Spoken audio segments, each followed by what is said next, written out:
I think I'm gonna let Spike take this one. Let me give you a British answer. It was my cup of tea.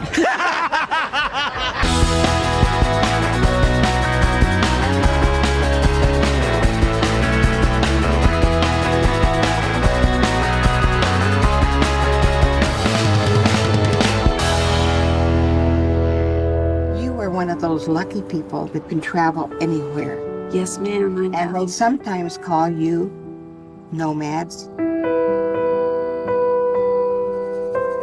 My mom says that you're homeless. Is that true? No, I'm not homeless. I'm just houseless. Not the same thing, right? No. How's it going, guys? Welcome back to my channel and time for another episode of Luke's Reviews. On today's video, I'm going to be reviewing the most recent Best Picture winner at the Oscars. It also picked up Best Director for Chloé Zhao and Best Actress for Frances McDormand. It's available currently on Disney Plus over in the UK, and that is Nomadland. McDormand plays Fern, a woman who has experienced quite an upsetting tragedy and now lives her life floating about with her van. She comes across the nomadic people, a group who also spend their time travelling and accepting their life for what it is. Right. Let's start off with the positives, shall we? Frances McDormand is fantastic in this film. She gives a very layered performance, and it's clear that she has a deep respect for the nomadic culture, as she also served as a producer on this film, and does her best to illustrate the tenacity of their way of life. I also like the fact that it is a subdued performance. Her character is revealed to have experienced a severe loss, but there isn't that typical Oscar baity scene where she breaks down in a flood of tears. She's strong, she's controlled, but you are aware of the emotions that she's going through. You are aware that she's hurting, but it's not done in such a in-your-face kind of way. Chloé Zhao's direction is amazing. It's by no means showy. There's an ingrained gentility to everything that she's doing. And that comes across in the cinematography too, capturing gorgeous vistas of the American landscape. Unfortunately, that's where my positives stop. I want to preface this next part of the review by explaining that the style of filmmaking and storytelling that Nomadland is exhibiting really isn't my cup of tea in the slightest. So it's worth kind of mentioning that it should reflect less on the accomplishments of the film and more on just my own personal taste. The whole vibey approach doesn't really have a great focus on story, something similar to like the works of Terrence Malick.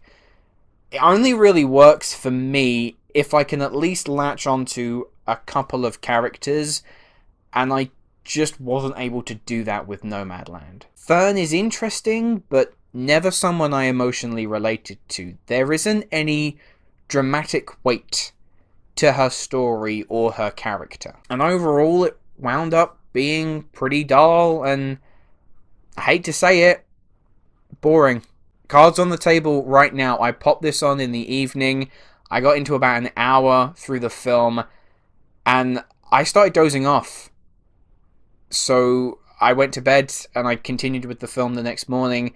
But you have to understand, that's something that has never happened to me. It wasn't like I was excessively tired going into the film.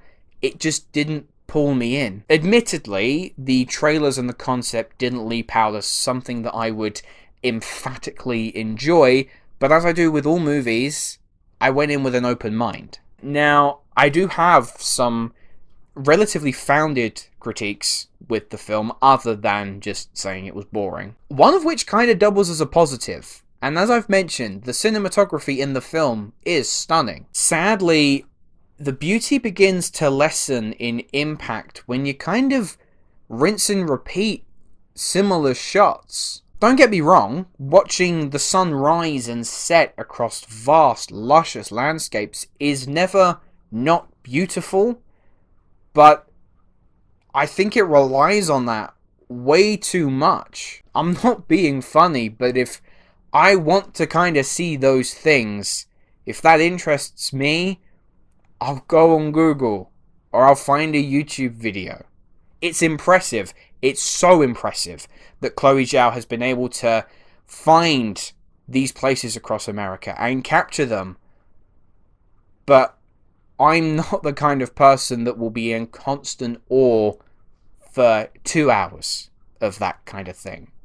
I'm sorry, it's just not me. And my other issue is to do with Fern and the Nomads. Now, as we know, Frances McDormand is not a nomad, even if she is pooping in a bucket and bathing in her birthday suit. But throughout the film, Fern meets real-life nomads who are telling their true, heartfelt and often touching stories, and it feels somewhat disingenuous to then counter that with a fake story perpetuated through Fern. Now, I completely understand the intentions of wanting to express the kindness of humanity through these interactions, and elements of that came through, but it almost felt like, in comparison, and this may be a very harsh comparison, but it was the first thing that came to my mind, almost like a Borat type treatment, and I don't know, that didn't work for me. At the end of the day, there will always be a time when you watch a film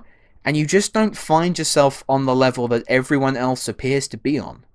And unfortunately, that's me with Nomadland. McDormand and Zhao are incredible, and that should not be overlooked. But as a story, I found it impossible to connect to, and I just can't see myself ever wanting to watch this again. I feel like it's a flip of the coin. You might like the idea of the premise, in which case I recommend watching it. But if it didn't really prick your ears up, I wouldn't bother. Overall, I'm going to give Nomadland a 5 out of 10.